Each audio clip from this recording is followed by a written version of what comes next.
Buenas tardes a todos, muchas gracias por haberse conectado. Eh, yo voy a apagar la cámara mientras dé la presentación por una cuestión de velocidad de internet para que no se corte ni nada. Y como el título lo dice, vamos a ver algunas claves para el control exitoso tanto de Spodoptera como de Albulus, mencionando algunas características de la plaga. Yo sé que todos los conectados son profesionales referentes que saben tanto de Spodoptera como de Dalvulus. La idea es repasar algunos conceptos, por eso mi charla va a ser bastante rápida, bastante dinámica, para que no se aburran fundamentalmente. Y después vamos a dar algunos detalles o algunos conceptos de control.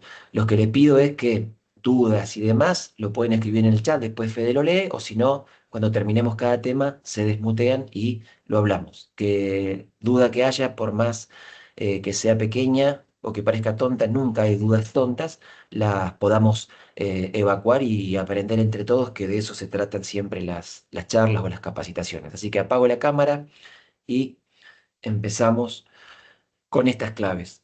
Cortito lo que es el ciclo de cogollero. Como me habrán escuchado muchas veces, esta es una plaga que por excelencia a nivel mundial tiene problemas de resistencia y tiene todos los aditamentos para tenerlo. Es una hembra que pone muchísimos huevos, de hasta 1000 huevos en 3 o 4 posturas. Es una plaga que tiene muchas generaciones. Como todas las plagas, a mayor temperatura, mayor cantidad de generaciones. Es una plaga que pasa el invierno debajo del suelo, lo puede hacer a diferentes profundidades. Mientras más profundo se entierre la pupa, más evita que las temperaturas frías del invierno la maten.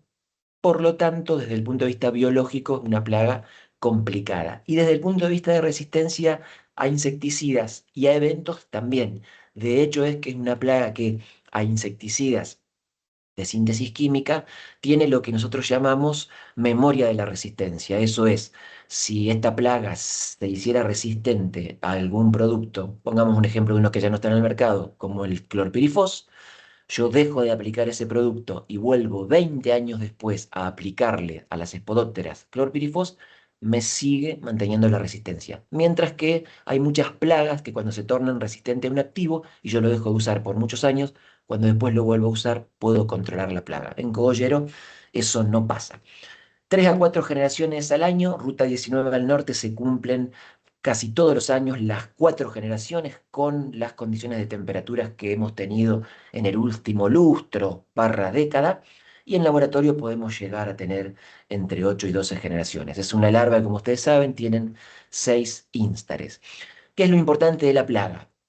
Desde la ovipostura en L1 puede trasladarse una determinada cantidad de metros. Diferentes bibliografías podemos acordar que en promedio se puede desplazar 47 metros. Y esto era lo principal y lo clave de por qué se concordó en que no servía el refugio en bolsa.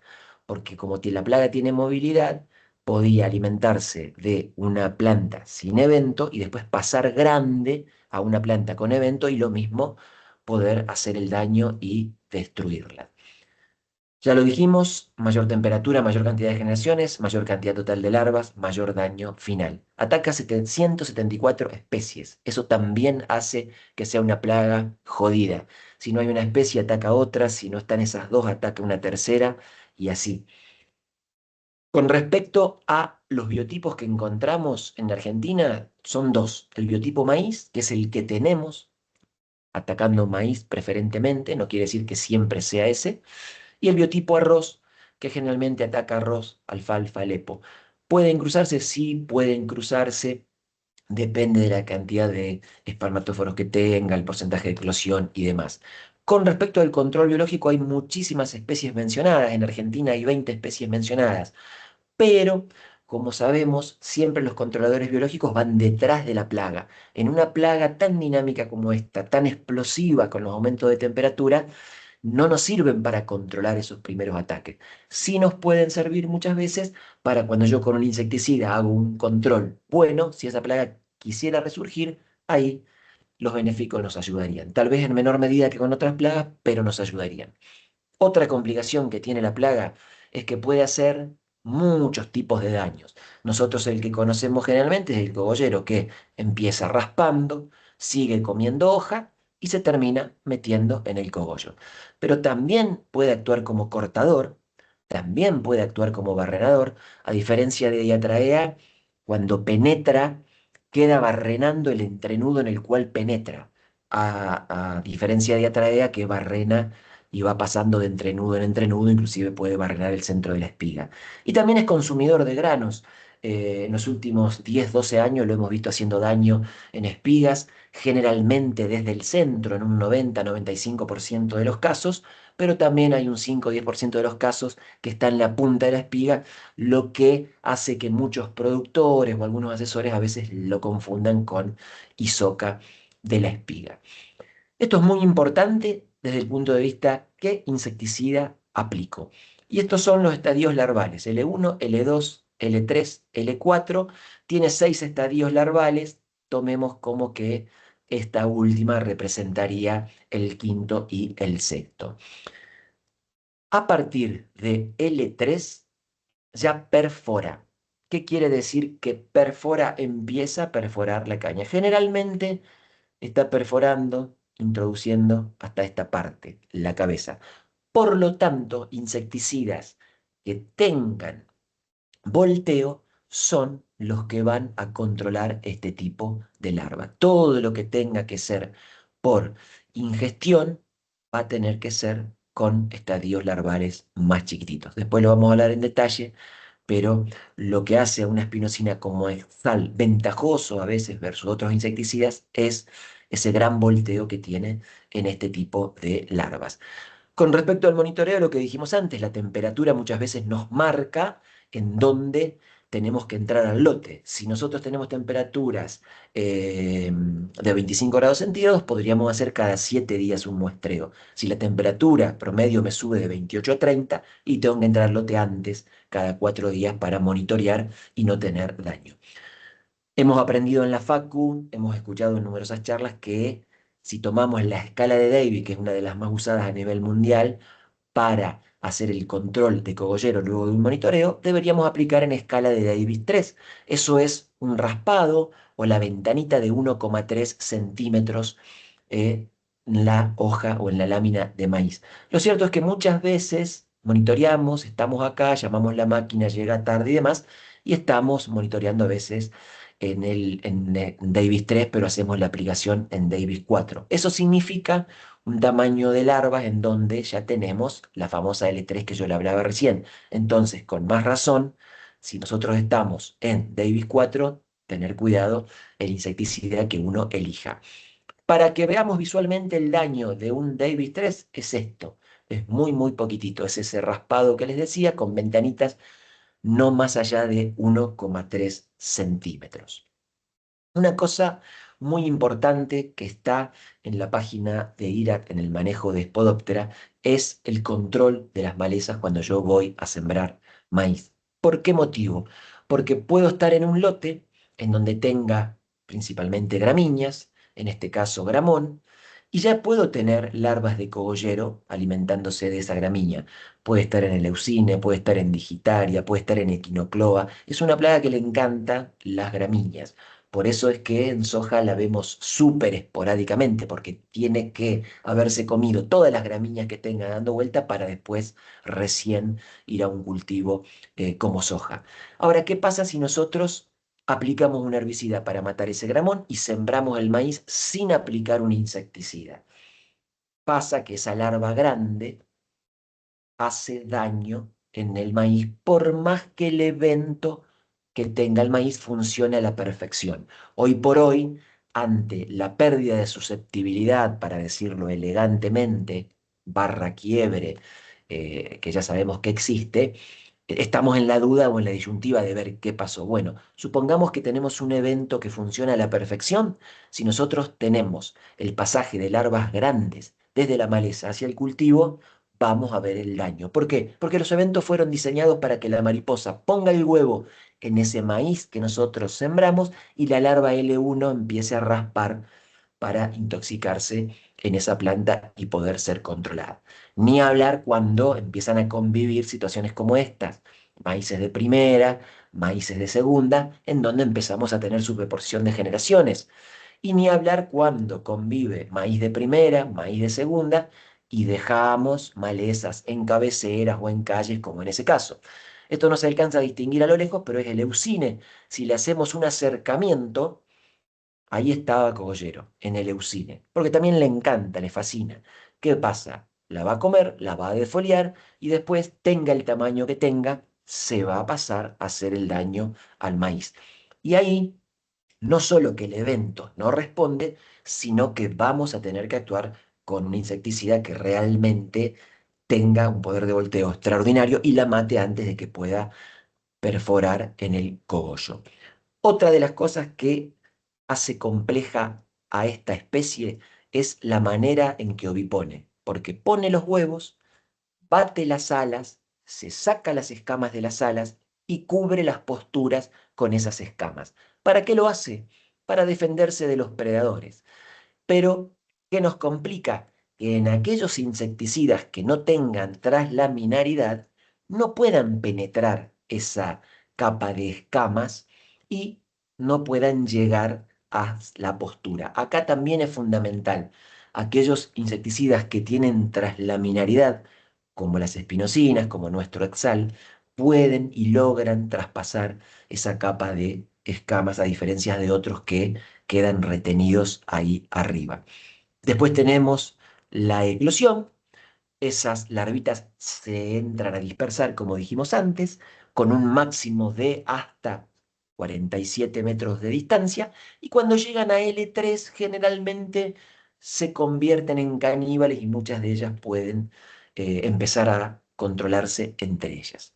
El daño en la espiga que veíamos antes, en el 90-95% en la mitad de la espiga.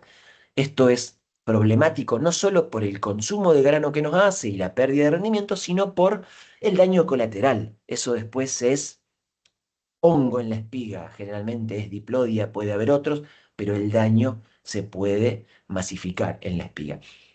Y un 5, un 10% de los casos que la encontramos haciendo daño en la punta de la espiga.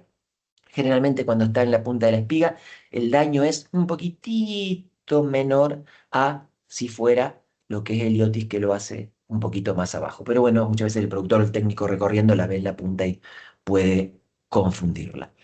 ¿Cómo monitorear cogollero? Esto es importantísimo. Ya dijimos que si la temperatura no es muy alta, una vez por semana.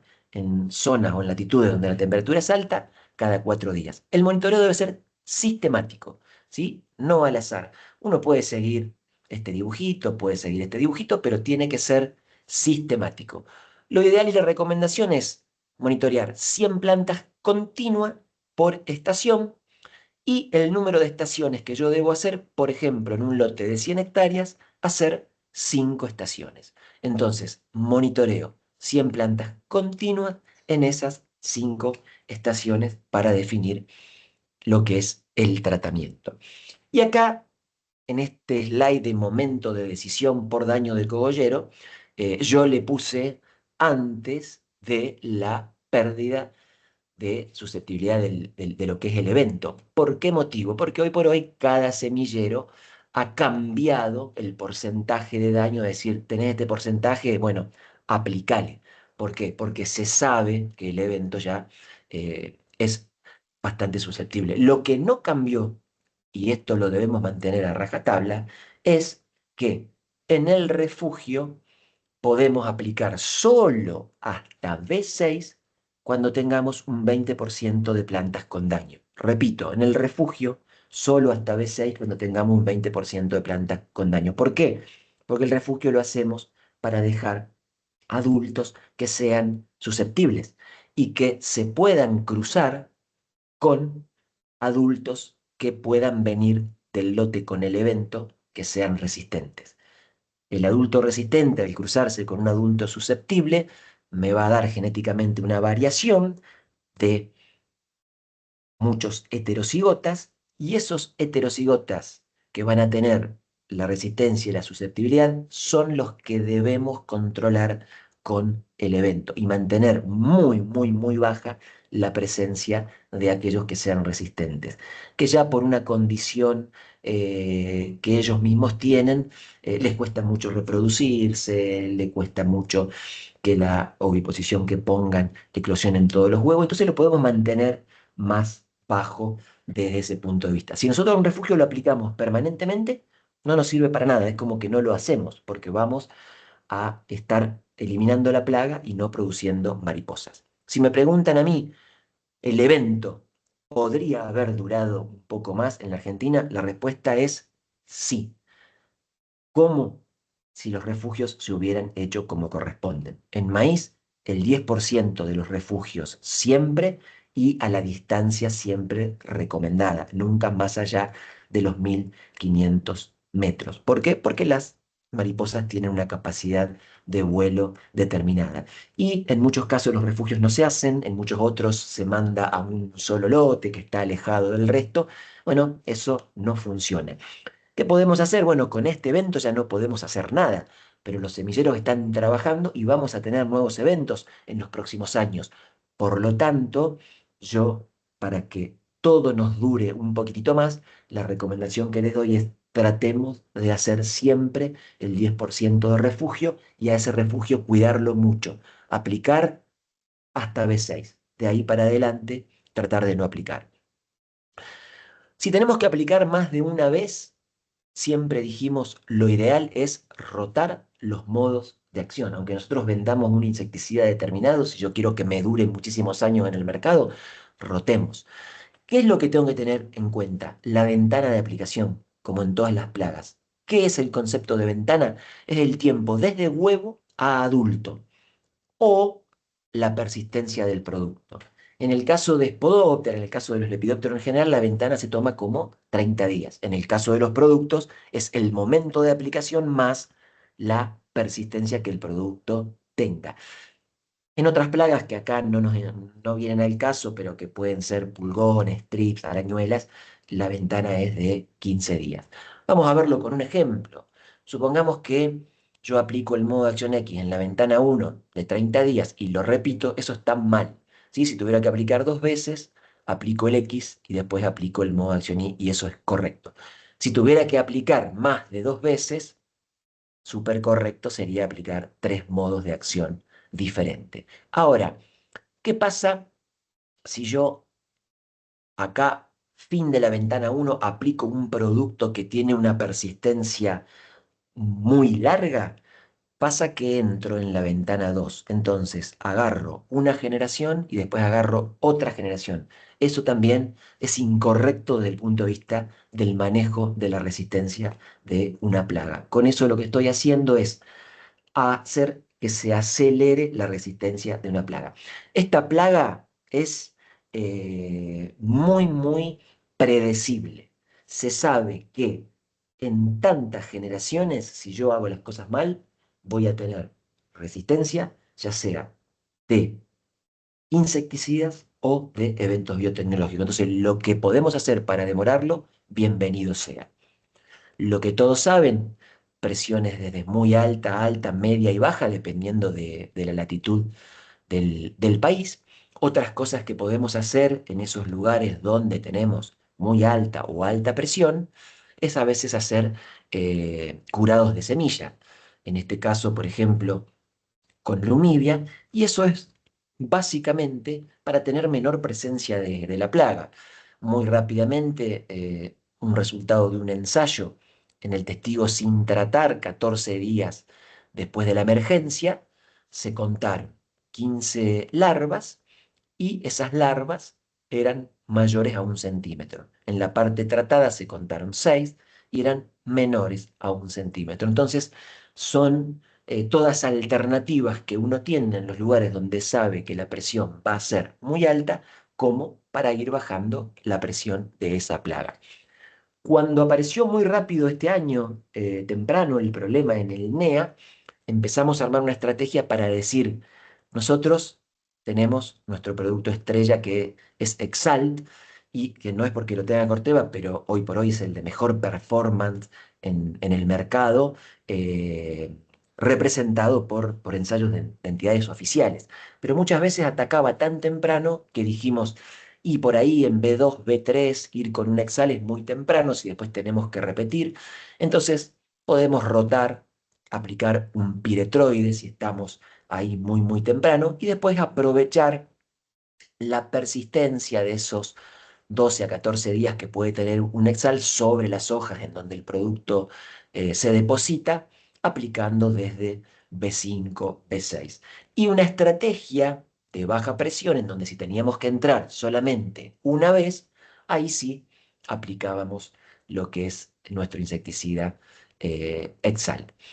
Por lo tanto, y resumiendo, Spodoptera, al ser una plaga complicada y difícil como chicharrita, que es la que después vamos a hablar, necesita sí o sí de un manejo integrado, del famoso manejo integrado que siempre hablamos y que por X motivo a veces siempre nos falta una pata. Pero acá es control adecuado de maleza. ¿Para qué? Para que la larva no pase grande al maíz, buena implantación para que no tenga dominadas en el lote que puedan ser más susceptibles. Rotación de cultivos es fundamental. ¿Por qué? Porque gramínea, gramínea, gramínea le gusta mucho más a la Spodoptera. Siembra de refugios, fundamental. No aplicarlo más allá de B6 con un 20% de presión de cogollero. Y después monitorear de la manera que vimos recién. Y si hace falta, aplicación de insecticidas foliares. Les muestro un trabajo que hizo la Estación Experimental Obispo Colombre a través de Irak, que midió la susceptibilidad de poblaciones de Spodoptera a diferentes insecticidas foliares. Se trabajó por ahí con los más utilizados, clorantraniliprole, 75 centímetros la dosis 1X, Landa, Lufenuron y Spinetoran, que es nuestro Etzal. Esto que yo les marco es 1X, también se hizo 0,5X, 0,25 y se hizo 2X, 4X y 8X para medir hasta dónde llegaban los controles o si era necesario subirlos. 5 localidades. 3 de ruta 19 al norte, 2 de ruta 19 al sur. Les cuento muy rápidamente la metodología. Se sacan más de 120 larvas por localidad, se pone esa larva en un tubito con lámina de maíz para que se siga alimentando hasta que llega a la estación experimental. Se crían esas larvas en la estación experimental, hacen que tengan los adultos, esos adultos se hacen aparear, hace que la hembra oviponga y de esas oviposiciones, todo lo que son las eclosiones y los nacimientos de las larvas son las que se eligen para hacer el ensayo. ¿Por qué se hace de esa manera y no directamente con las larvas que se extraen de las localidades? Porque la resistencia siempre sigue la premisa de la heredabilidad. Entonces, es la generación que le siguió a esas larvas que fueron recogidas en las diferentes localidades. Pichanal, Salta. Lo que vemos acá es lo siguiente.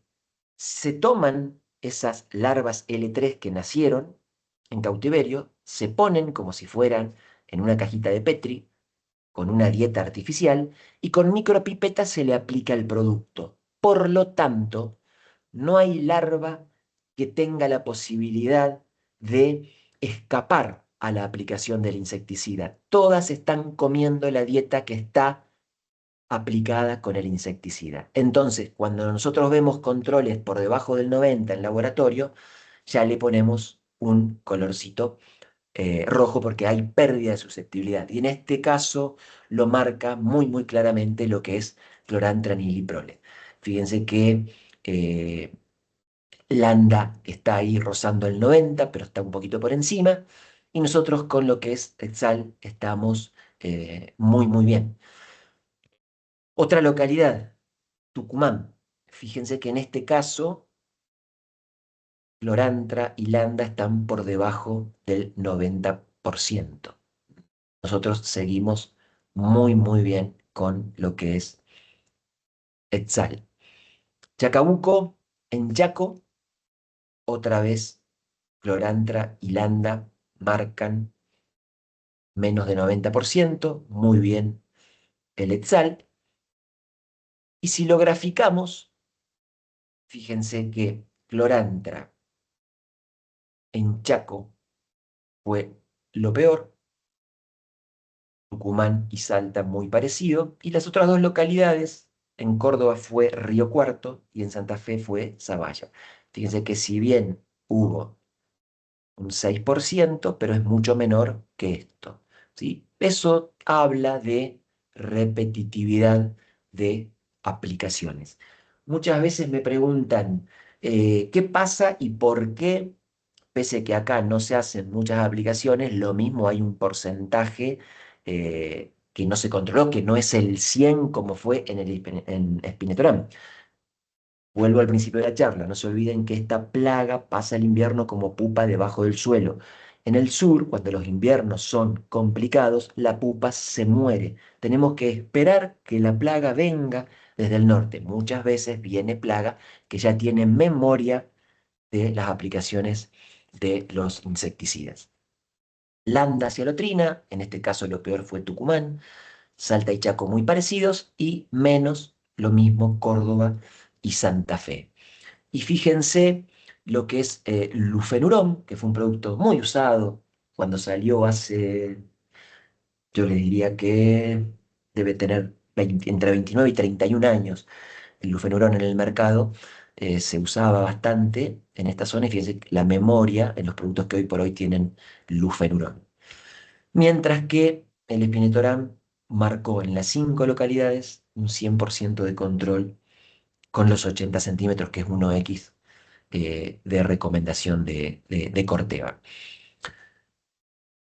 Todos ya saben que Exal es un producto que si hoy lo tendríamos que registrar, sin lugar a dudas que marketineramente diríamos el único biológico que tiene la contundencia de un producto de síntesis química, porque es un producto producido por una bacteria. En su momento, cuando empezamos a registrar y registramos la primera espinosina, que fue Spinosad, con el nombre Tracer, en diferentes reuniones, tanto acá como en otros países, la recomendación fue no lo registren como biológico porque el biológico está mal visto. ¿Por qué? Porque tanto los insecticidas como los fungicidas biológicos controlan en mucho menor porcentaje que los de síntesis química.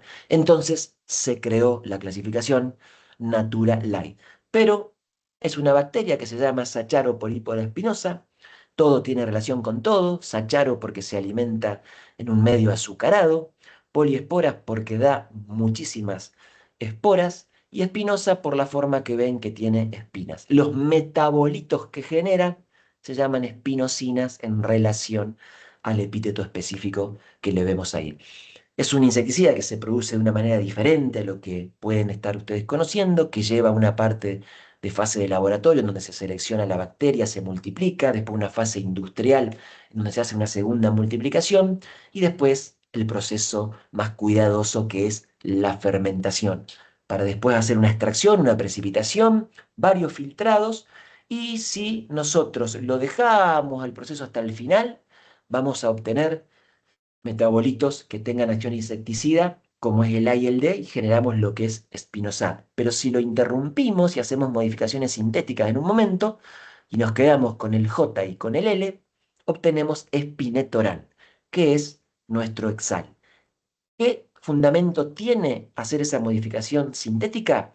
Que podemos aplicar por hectárea mucho menos ingrediente activo. Y lo segundo y fundamental, que es mucho más estable a la luz solar. Por lo tanto, vamos a garantizar siempre la persistencia del producto post aplicación.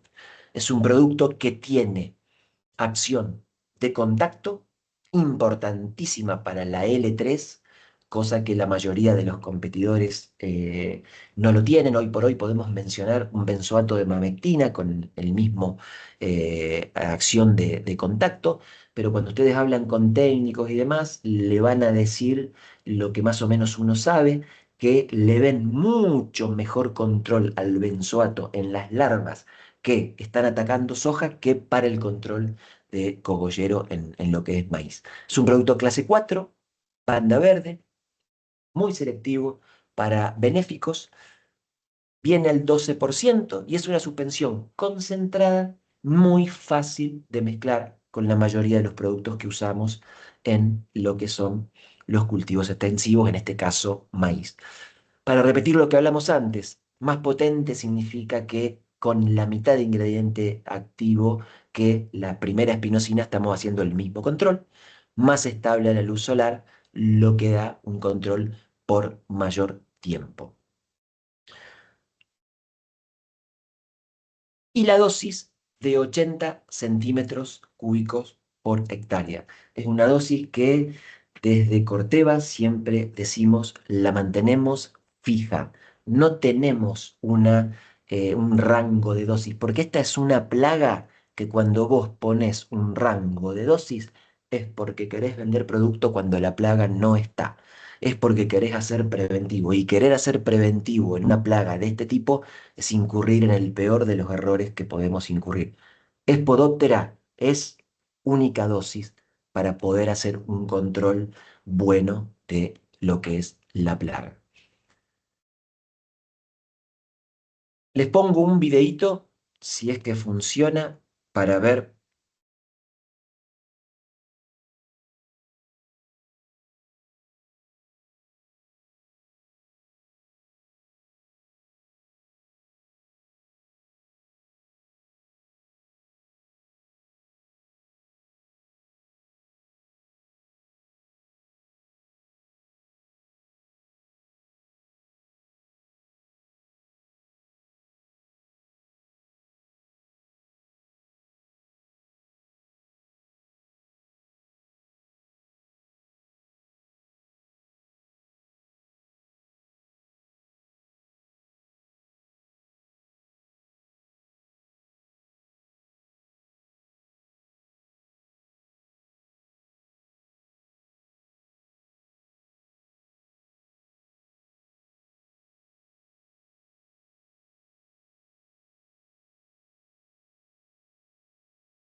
Bueno, yo creo que es muy, muy elocuente el video de la rapidez que tiene en el volteo un producto que podríamos decir que es un biológico que actúa en el sistema nervioso central con una velocidad impresionante. Cuando hablamos de poder de volteo es lo que mostraba el video, es hasta las 24 horas. Y hay insecticidas que tienen lo que llamamos flash out, que es matar antes de los 60 minutos. Y este producto, cuando hacemos contacto o cuando la larva es hasta L2 y empieza a raspar, la puede matar hasta los 60 minutos. Por lo tanto, para una plaga tan difícil como cogollero, es un producto excelente. Conclusión de Cogollero, después quedo abierto a preguntas que pueden haber. Monitorear los lotes BT, más de todo hoy por hoy que sabemos que perdió la susceptibilidad, y los refugios también desde los estadios iniciales, nunca aplicar más allá de B6 los refugios. De ser necesario el control químico, tengamos en cuenta la aplicación de la ventana de 30 días, tanto para lo que es la plaga como para lo que es la persistencia del producto. Las buenas prácticas agrícolas incluyen todo lo que hablamos anteriormente. Realizar un buen barbecho y evitar ese puente verde del que empezamos a hablar mucho cuando vino Chicharrita, acá también es importante, porque en ese puente verde de gramíneas se crían las larvas que pasan grandes después al cultivo. Por lo tanto, todas esas cosas que podamos hacer van a ser ese manejo integrado de plagas que nos van a permitir poder manejar bien el cogollero. Que pese a ser una plaga muy, muy complicada, es una plaga muy, muy manejable si nosotros actuamos bien y en consecuencia. ¿Hay alguna duda, Fede? ¿Alguna pregunta que tengas escrita? No, no, no, no escribió nadie. Les repito, si alguien tiene alguna duda, la escribe en el chat y yo se los voy leyendo a Uli. Cuando quieran, escriben y yo lo voy leyendo. Gracias, ¿eh? Perfecto. Si no, yo paso a Chicharrita y cuando terminemos, si nadie escribió pero quieren Ujú. preguntar, vos por ahí los desmuteamos, se desmutean y la hacemos así, ¿te parece? Dale, dale. Buenísimo. Gracias, Uli. Perfecto. Lo mismo que hice con Cogollero voy a hacer con Chicharrita porque ustedes escucharon tantas o más charlas que las que escuché yo, por lo tanto saben tanto o más que yo, pero algunas cosas siempre están buenas refrescarlas.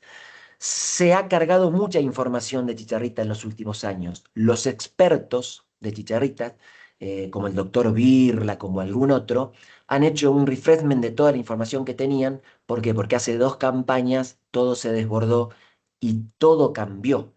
Eso de dejar de aplicar en estado reproductivo pasó a segundo plano. Hoy, si tengo chicharrita, tengo que seguir aplicando. ¿Por qué? Y porque se vio que una determinada cantidad de chicharrita en el cultivo lo podía matar directamente. Vamos rápidamente a lo que es el ciclo de la chicharrita. Fíjense que después de los huevos tenemos 5 estadios ninfales que ya empiezan a hacer daño y después el adulto. El adulto, aparte del daño que hace por pinchar y succionar la savia, puede transmitir los 2 molicutes que ustedes saben que transmite y los virus que saben que transmite. Para transmitir esos moléculas tienen que estar previamente infectadas, eso es, haber picado una planta enferma. Una vez que pica esa planta enferma, tiene lo que se llama un periodo de ventana, que significa que se está reproduciendo el molicute internamente y no es capaz de transmitirlo. ¿Cuánto es ese periodo de ventana? Varía según la temperatura. Con temperaturas como las que tenemos en la actualidad, en 2 semanas ese periodo ya se termina. Con temperaturas más frescas puede durar 3 semanas antes de empezar a transmitirlo.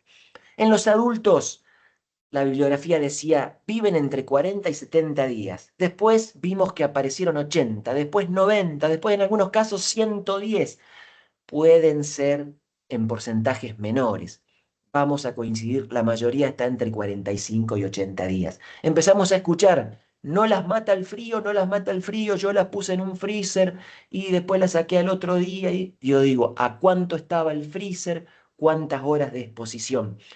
Lo que quiero decir con esto es lo siguiente, que cuando nosotros, ustedes que son individuos con raciocinio e inteligente, nunca crean en nadie como una palabra santa, por supuesto, mucho menos en lo que yo estoy diciendo, sí tomar las cosas que les dice cada uno, por más que sean especialistas, por más que sean doctores, y después ustedes llevarlo a su zona y sacar su propia conclusión. Yo, por ejemplo, que me gusta mucho la investigación y que en este país la investigación está destruida y hay que hacer investigación casera, porque no se puede hacer con repeticiones y después publicar y demás, porque no se paga.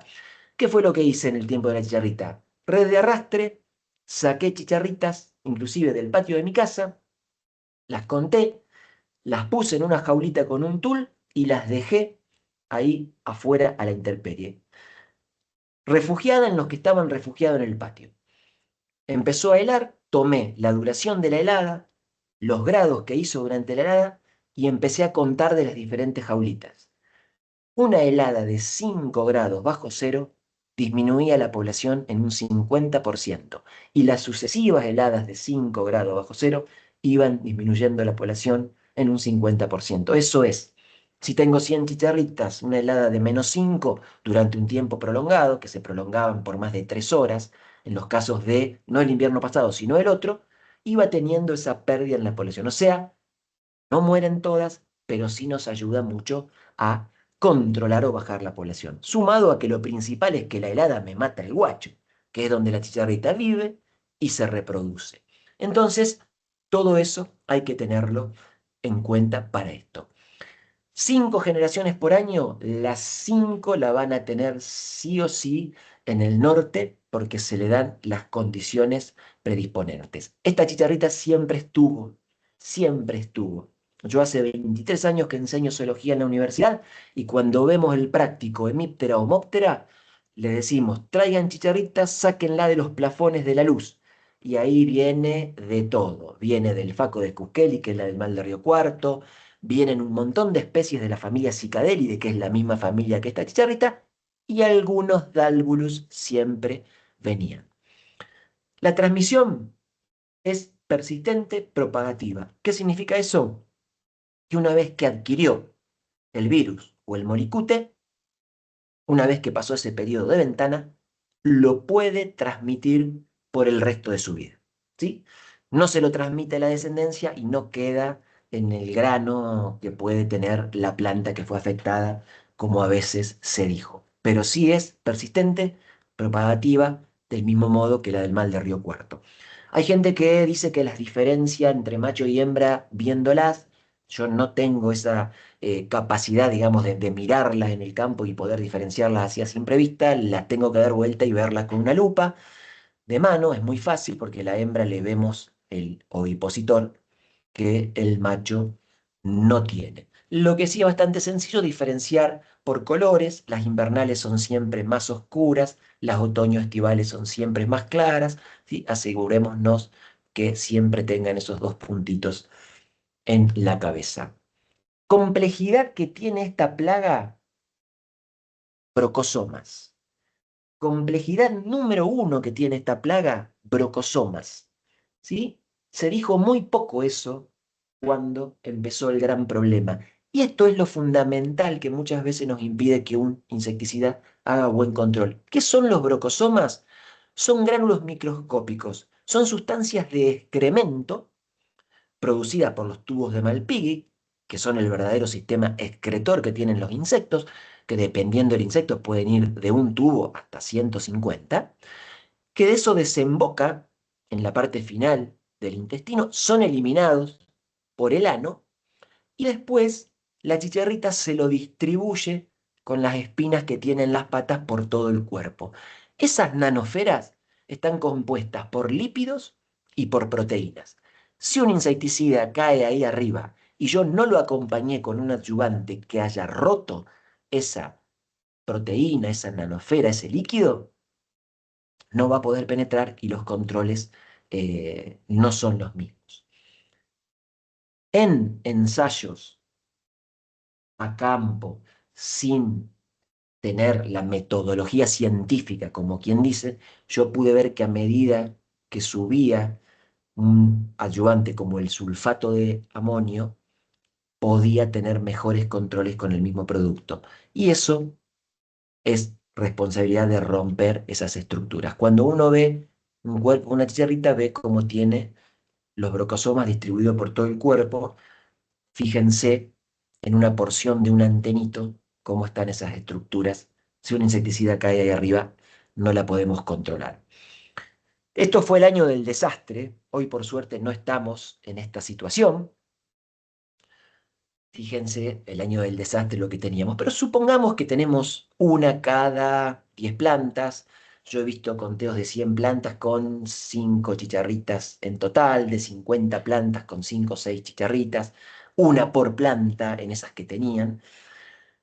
Lo que nos han enseñado los brasileros es que a ellos les funciona mejor la aplicación hasta B4 de un abanico plano, así como lo escuchan. Todos sabemos que insecticidas y fungicidas se aplican con cono hueco, pero por una cuestión de perpendicularidad de gota y de arrastre hacia el cogollo, ¿sí?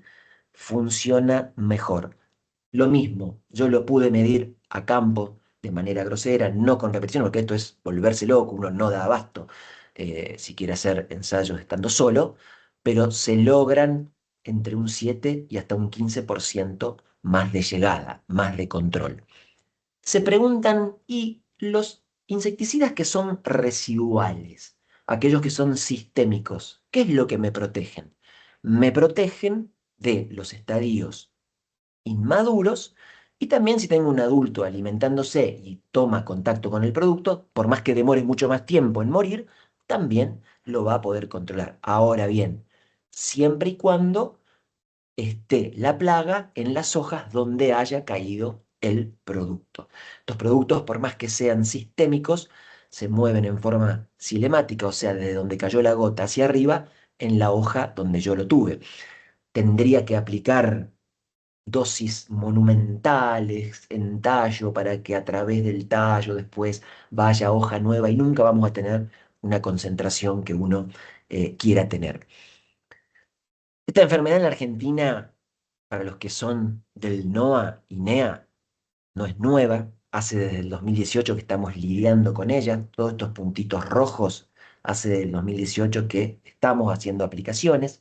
Si me preguntan a mí, lo que yo estoy viendo de Ruta 19 al norte hasta el momento condice bastante con las situaciones que tenemos desde el 2018 en esta región. Esto lo puse porque en un viaje a Brasil nos comentaron, es simplemente anecdótico por ahí a nivel de enfermedades. Nosotros le llamamos a todo espiroplasma. Ellos ven que el espiroplasma por ahí lo transmiten los primeros estadios al maíz. Cuando uno va al laboratorio encuentra esa forma, ¿no?, de molicute. Y lo que es fitoplasma, que es cuando empieza a dejar la hoja más violeta, un poquito más avanzado en el ciclo cuando se ve en laboratorio una forma mucho más cilíndrica. Esto sería el mosaico rayado.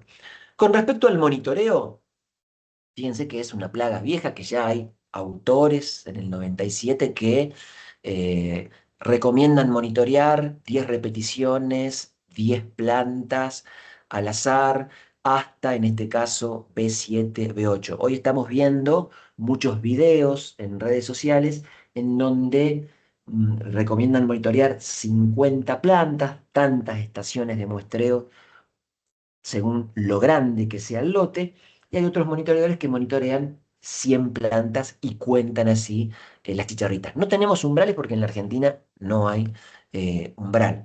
Hay otros que para hacer ensayos colectan la planta de maíz con una bolsita para que no se escape ninguna chicharrita, otros con red entomológica y el uso de trampas pegajosas amarillas que me da un indicio. Antes de empezar esta charla me llamó un colega al norte de Las Piur, había puesto 4 trampas pegajosas, en una a cada borde del lote, y en 3 de ellas había capturado 3 chicharritas. Monitoreó todo el lote y no encontró, no vio ninguna chicharrita adentro del lote. Entonces, la trampa nos puede dar un indicio de lo que puede estar pasando. Ahora, no solo con la trampa uno tiene que salir a aplicar, tiene que ver el lote, monitorear y ahí, si está la chicharrita, tomar una decisión. ¿Qué nos dicen los brasileros? Que el nivel de control de chicharrita es presencia o ausencia. ¿Por qué motivo? Para no darle margen a que las poblaciones se eleven mucho y porque los insecticidas tienen hasta un 75-85% de control. Entonces, uno, cuando la población empieza siendo baja como es ahora, a lo mejor puede tolerar algo más, pero a chicharrita hay que aplicar con muy baja población. Se alimenta y se reproduce solo en el maíz. Hay que tratar de controlar el guacho y en lo posible no hacer siembras escalonadas. Eso es prácticamente imposible si no hay un plan a nivel mínimo provincial. Debería ser nacional. Este año los muchos perfiles estuvieron llenos, se sembró de primera y todo eso hizo que tengamos maíces escalonados. Esto siempre lo muestro para que no se crean que cuando vengan los materiales resistentes nos vamos a olvidar de la enfermedad. Va a pasar como con mal de Río Cuarto. El material que es resistente resiste una determinada cantidad de chicharrita, no es de plástico. hasta los materiales más resistentes, además del Río Cuarto, cuando vos le ponés 3 chicharritas por planta, empieza a manifestar síntomas. En el caso de Dálvulus, fíjense, un híbrido tolerante, un día de infectación, 2 días de infectación, cuando tiene 6 chicharritas y 8 chicharritas ya muestra síntomas. 4 días de infectación, los síntomas son más graves, 8 días de infectación con síntomas mucho más graves. Entonces, por más que tenga el híbrido tolerante, si yo tengo plaga, tengo que aplicar. Lo mismo ha pasado cuando salieron los sorgos y vino el pulgón amarillo, nos volvimos locos, 2, 3, 4 aplicaciones, después salieron los materiales de sorgo que toleran el pulgón, pero cuando tengo pulgón, tal vez que una aplicación tenga que hacer. Pero mucho mejor que lo que es el susceptible, sin lugar a dudas. Y nos metemos en lo que es el mundo de los insecticidas. Esto acá yo lo traje de Brasil, cuando nosotros registramos en forma emergencial lo que es nuestro Expedition. Y fíjense ahí que Expedition a 300 centímetros, que es lo que se usa en Brasil, da los controles de promedio 70%. Hay un informe bastante reciente de la estación Obispo Colombres, en el anexo en donde ellos lo usaron, y con las presiones de chicharrita que está habiendo hoy en los lotes, llegaban al tercer cuarto día con un 87% de control cuando aplicaban Expedition. Eso es un control para lo que es esta plaga muy, muy bueno. Acá está la etiqueta, lo que es la extensión. Esto es un registro de emergencia. Los registros de emergencia se otorgan cuando viene una plaga que es muy, muy novedosa, que no había productos registrados. Se registran los productos que funcionan en otros países. Y después, si uno quiere tener el registro permanente, hace ensayos y puede registrarlo a la misma dosis, a una dosis menor o a una dosis más alta. El ejemplo que yo siempre doy es Tranford en pulgón amarillo. Lo registramos de emergencia a 60 gramos, porque en los países que había pulgón amarillo funcionaba muy bien a esa dosis. Hicimos los ensayos, hay que hacer 2 años de ensayos en 3 zonas agroecológicamente diferentes, y vimos que con 40 gramos más el agregado de 1% de aceite metilado, teníamos el mismo control que con 60 gramos sin aceite, y se registró a 40 gramos. Simplemente un comentario anecdótico por las dudas que ustedes vean que nosotros o algunas empresas registran un producto con otra dosis diferente a lo que fue el registro de emergencia. Si quisieran usar algún producto de síntesis química con un producto biológico, tienen que ver que tenga compatibilidad. Nuestro Expedition tiene una excelente compatibilidad con lo que es Pauveria y con lo que es Cardicep. No solo hay que fijarse en los ingredientes activos, en este caso sulfoxaflor y landa, sino también en lo que son el paquete de adyuvantes. ¿Por qué les digo esto? Un ejemplo, puede pasar que un producto genérico que tenga sulfoxaflor en el futuro y que tenga landa, pero con otros adyuvantes, y son los adyuvantes lo que pueden afectar el insecticida biológico. ¿Qué pasa cuando aplico Expedition en la lámina del maíz? Todo lo que es la landa hasta 24 horas post aplicación me va a hacer el poder de volteo. Si le pego, mucho mejor; si no, tratar de diseminar con la mayor cantidad de impactos por centímetro cuadrado sobre la lámina para que esa chicharrita, si se mueve, se lo pueda, aunque sea, ir llevando. A las 24 horas el piretroide ya se ubica penetrado en la capa cerosa, pero el sulfoxaflor penetra y se ubica en el xilema, y a través del xilema tiene su sistemia. Entonces, cuando la chicharrita se está alimentando, siempre lo hacen del floema, y la pregunta obligada siempre es: ¿cómo, si los insecticidas están en el xilema, las plagas se alimentan del floema, la podemos controlar? La respuesta es muy sencilla, es de fisiología vegetal. El xilema y el floema tienen una permeabilidad muy, muy alta entre sus membranas. Entonces hay pasaje de un sistema conductor al otro, y en un momento esa chicharrita va a poder ingerir el insecticida que se encuentre en el xilema, por más que ella tenga su aparato bucal sobre el floema. Los insecticidas biológicos sí o sí le tienen que pegar a la chicharrita. Por eso a veces son más complicados. La otra gran complicación que tienen es el clima. Este es un slide que me prestó un colega brasilero. Fíjense, aplicado a las 5 de la tarde con 80% de control y una humedad relativa muy, muy alta. Si ese mismo biológico lo aplicás a las 2 de la tarde con baja humedad relativa, pasás de 80% de control a 12,5. Por eso yo digo, todo es muy bueno, pero tengo que analizar el contexto, me tengo que manejar con pronósticos, tengo que analizar un montón de cosas para decidir si voy a usar un producto, si voy a usar otro o si voy a hacer la mezcla de ambos. Ya vamos finalizando y para mí las imágenes valen más que 1000 palabras. Yo seguro no voy a entrar al reino de Dios porque soy uno de los que no creen sin ver. Y yo cuando veo, creo. Foto de un colega brasilero. Mismo híbrido de maíz sembrado, separado por este canal, por una rotura en el aplicador. Acá tenían 5 aplicaciones para Dálvulus y acá tenían 4 aplicaciones para Dálvulus. No me hace falta nada. Después tengo que meter la máquina y ver qué pasó. Pero digo, che, acá apliqué una vez más y acá no. Mirá lo que hizo en ese momento la presión. Y algo que me ataña y algo que pude tener injerencia yo, un lote con 2 aplicaciones, un lote con 3 aplicaciones, lote con 4 aplicaciones, lote con 4 aplicaciones. Este fue el año del desastre. Lote con 5 aplicaciones, todos los vecinos sin aplicar y los maíces muertos. Llegamos a R1 con 5 aplicaciones, así. El monitoreador me llamaba y me decía, tengo algunas en la cabecera, en la parte del centro no tengo nada. A los 3 días va a monitorear y desde el medio del lote no me podía hablar porque se tragaba las chicharritas.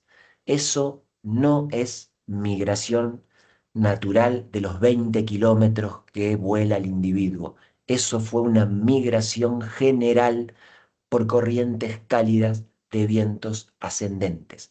Cuando se suma esa problemática, nos puede cambiar la situación de una semana a la otra. Y fue lo que pasó el año del desastre. Por eso, climatológicamente, la previsión de los vientos, en este caso son cálidos y predominantemente del noreste, son muy importantes para saber qué puede pasar con la magnitud de la población de chicharritas.